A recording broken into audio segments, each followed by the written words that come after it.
Welcome, sports fans, to the Central Indiana Sports Report for this week's Greg versus Will versus the World.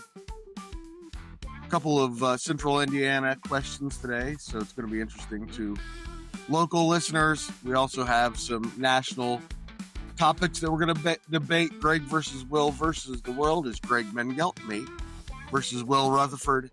And what we do is we debate sports, and we get points with our predictions. So this is one of those podcasts, Will, where people are going to want to use that, use those chapters to go where you want to go. Some of the topics will be interesting to you. Some of them may not. We hope that you'll stick around and listen to the whole thing. But Will and I are probably going to talk for about 5 minutes before we even get to the first topic. And we're going to review what we've done so far. Many of you will not be interested in that. So use those chapters. All right, Will. The score is 13-4. And that's unacceptable. Thinking about just wiping it clean when we start our first episode, August 21st. Your thoughts on that? I think it's fair to say that I won the first season of this, season 0. The beta season. Yes, the beta season. The with that being said, I'm not too. I have too low a self-esteem to say that I'm not ready to go start with a blank slate and see if I can build up a lead again. So I don't know if it gets any better, but I know for your sake, you're really hoping that we wipe this clean, and I'm cool with it too. Every question on this podcast and every question that we have pending will come after August 21st. So I say we keep all of those, I agree. all of the pending ones, and we wipe clean on August 21st. Because that is our official beginning. We've said from the beginning that's the official beginning of. I agree. We wanted to do all this practice before we got to where we are, and we're going to have short videos soon. So we are getting really close. We'll have polls on those short videos, and that'll be the versus the world part. We'll get a bonus point if we beat the other person, our opponent, and the world. If they vote against us and we beat both of them, we're going to get a bonus point. So that'll be a good part of it as well. And we will talk local teams a lot. We'll talk Pacers, Colts. But when we get closer to football season, it'll be more 4 games this weekend. Who's going to win? Who's going to lose? Yeah. This weekend, we have 3 local topics and a baseball topic. Will, are you ready? I'm ready. Question number 1, Will. The Pacers roster seems to be set. As of July 23rd, 2026, their over-under in Vegas is 44.5 games.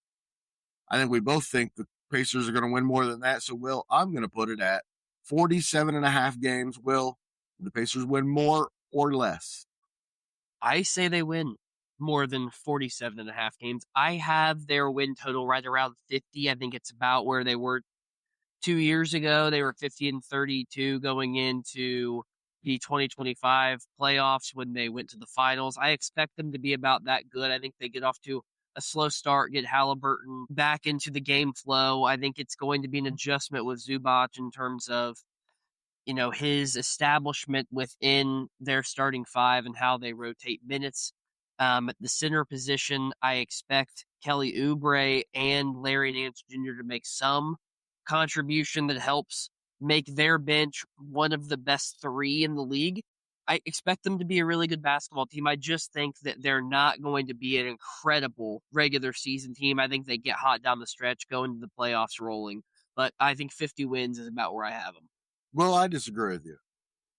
I disagree with you that they're not going to be a good regular season team. I think this team has the potential to win 60 games. I think you hit on it.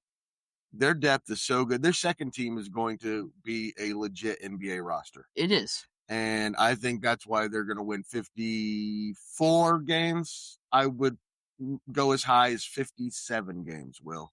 I think this is going to be a very good Pacers regular season. I worry a little bit about the postseason, but I just think the East is better. So for sure. I struggle to see a world where they just completely dominate and run away with the East, especially with the Celtics going to continue to be good. I think the Sixers are going to be much better. We're waiting on the Magic. Are they going to be able to grow into the team with Desmond Bane and Paulo Banchero that we kind of envisioned they're going to be? The Heat, as of this point, it's not been completely confirmed LeBron's going to the Heat, but it feels as if that's going to be the case. Right. So LeBron, Giannis, and Bam, that's a pretty good trio. For me, I just think the rest of the conference is too good. I don't think we're going to have Night to any night, team it's going to be tough. that wins more than probably 58 to 59 games. I That's think right. everybody's going to probably be lumped in within about 8 or 9 games of each other.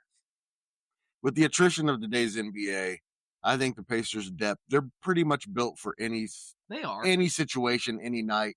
They lose a guy one night, they're pretty much set to be able to fill in that hole for the night. They lose a guy for a stretch.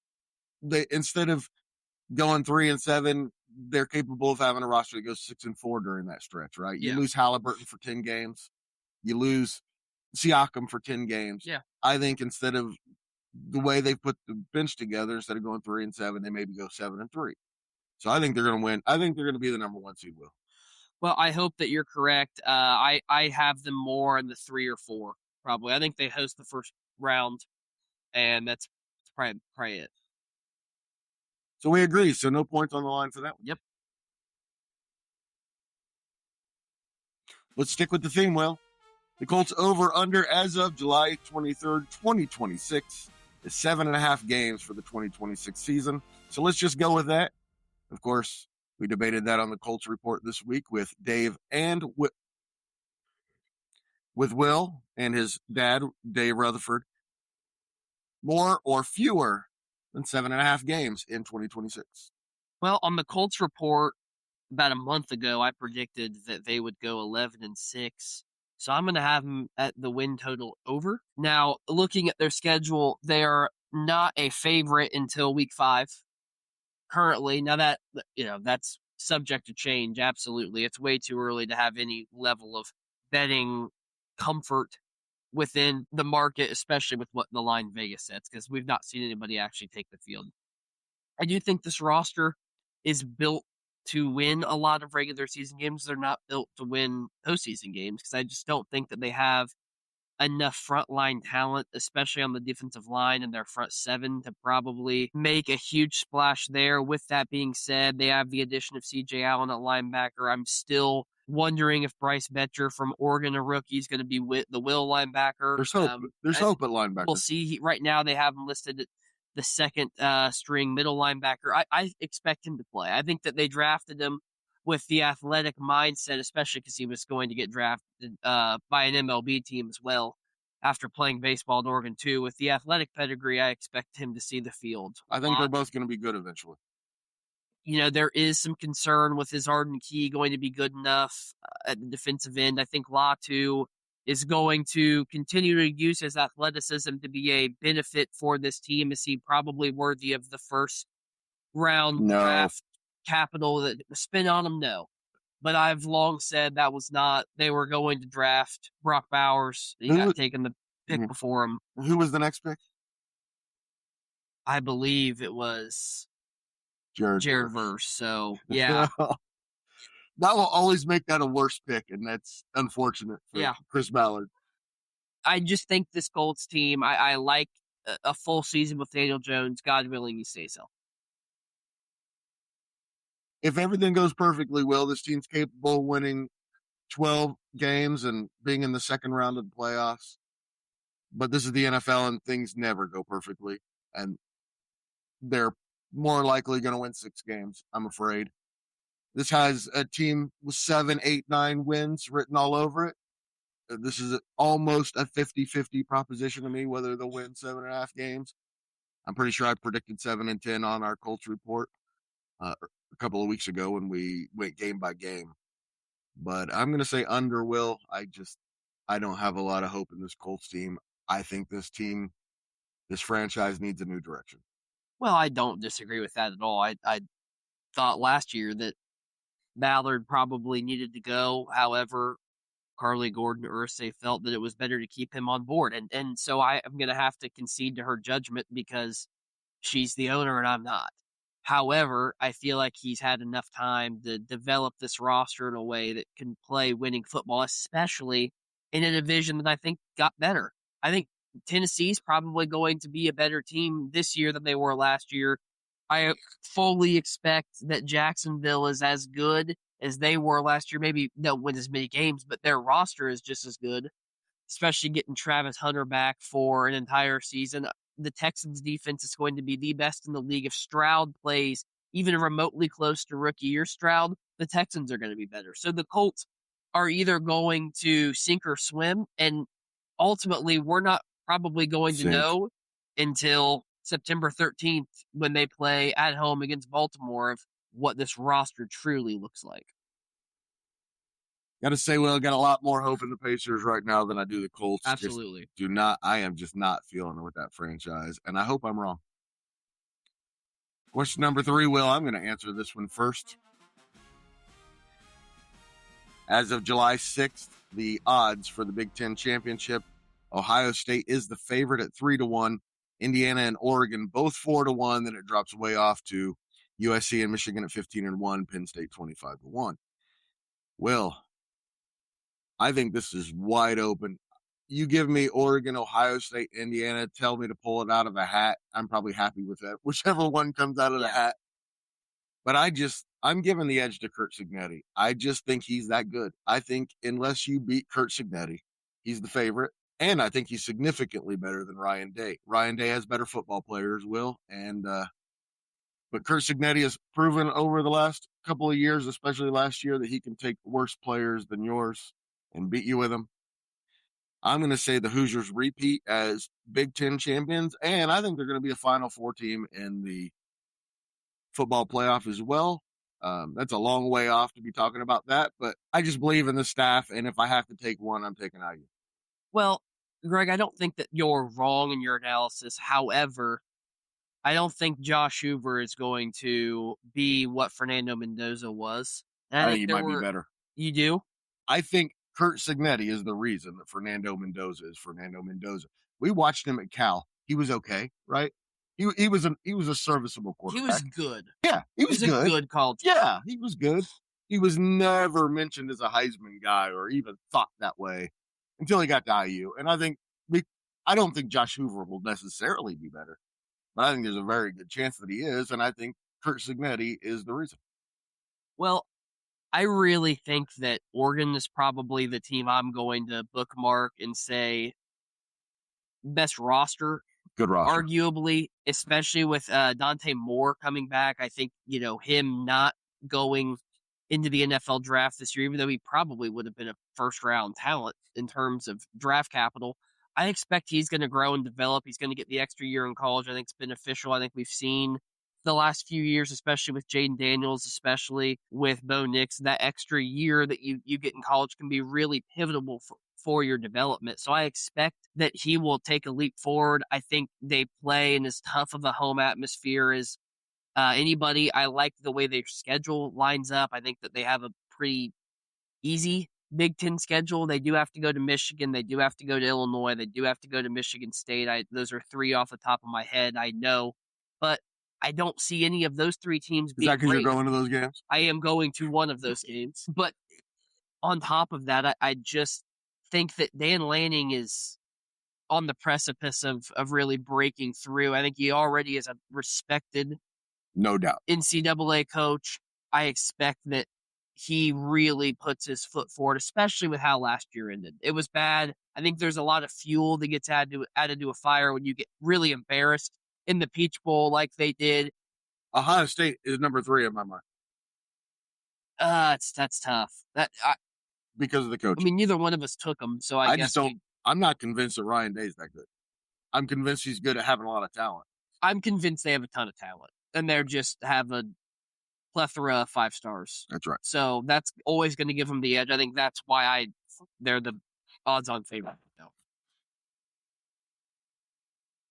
By the way, that worth 2 points because we had an option of 20 teams rather than 2. And the final question, Will, as of July 23rd, the Dodgers have 65 wins. The Brewers have 64. Let's throw in the Braves with 59, Cubs 57, and the Phillies with 56 to make it a 2-point question, Will. Who is going to win the most games in the National League? Well, if you are a listener of the MLB report, you know that last show we had right after the All-Star break, I predicted as my hot take that the Milwaukee Brewers finished with a better record than the LA Dodgers. And both you and Paul were, I think, a little surprised to hear that. They're only one game out. Yeah. And I just feel like the Dodgers are going to not limp into October, but there's going to be no pressure for them to win their division. Right. They've already won their division. There's going to be no reason that they are giving guys an extra day of rest, their starters. Yep. Why they aren't going to utilize getting bench guys at bats, making defensive substitutions earlier in games than they would in September. This has kind of been the Dodgers thing the last 3 or 4 years where they really take the end of August and September off and get ready for October. And did they have the best record in the league those years? They did.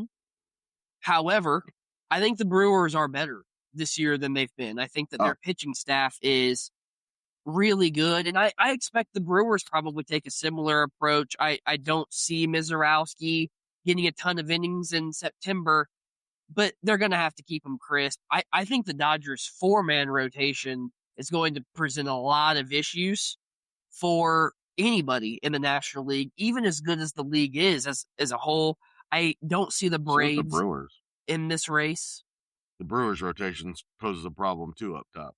Yeah, everybody does. The Brewers have probably the best 4-man rotation maybe in the league. I'd see the Dodgers probably have an argument. The Phillies probably have an argument. I think the Braves, if they're healthy, are a lot better, but they're Chris Sale and Ronaldo Lopez having to take the ball every 5th day. That's not exactly what you envisioned the middle or end of July looked like for the Braves and their pitching staff. This Brewers team feels like they're legit, and I say that and they'll get swept in the NLCS by somebody, but you made all the arguments for my side, and I'm taking the Dodgers, and that's that the Dodgers will take all those games off. They will pull guys earlier than they would have, and they'll still beat everybody because their depth is just better than everybody else's.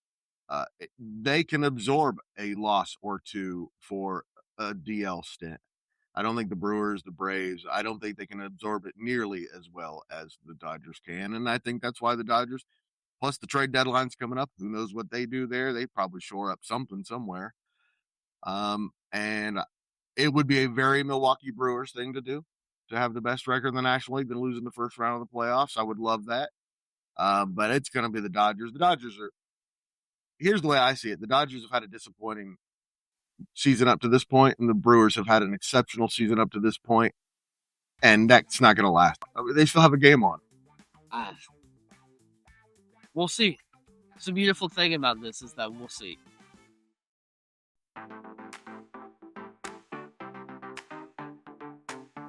Thank you so much for listening. I think we're getting really close to getting the show figured out. Got a few more weeks to work out the kinks before we go live, and we'll have short videos, all that stuff. I just need the summer to learn it all. Thanks so much, Will. Thank you so much for listening. We'll be back next week.